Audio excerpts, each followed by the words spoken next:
बिस्मिल्लाहिर्रहमानिर्रहीम। अस्सलामु अलैकुम वरहमतुल्लाहि वबरकातुहू। नमाज इशा के बाद तन्हाई में ये दुआ पढ़ें, इंशाअल्लाह बदबख्ती और परेशानी से आप महफूज हो जाएंगे।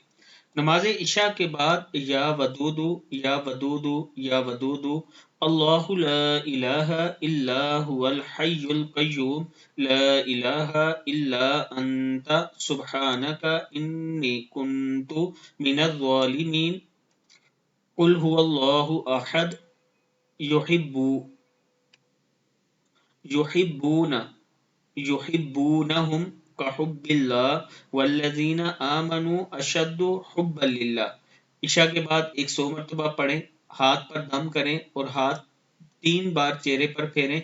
इंशाअल्लाह अगर आप ये अमल 41 दिन तक करते हैं, अगर कोई आपके घर में मरीज है, किसी पर जादू जिन्नात है, किसी को कोई मसला है, तो अगर आप ये 41 दिन तक ये अमल करते हैं, ये जो दुआएं मैंने आपको बताई हैं ये पढ़ते हैं और अपने हाथ पर दम करके उसके चेहरे पर मलते हैं। अगर कोई लेडीज है, गैर महरम है, तो उसी के हाथ पे दम कर दें और उसको कहें कि अपने चेहरे पर मल दे, अपने जिस्म पर जिस जगह दर्द है वहां पर रख दे, तो अल्लाह ताला करम फरमाएगा।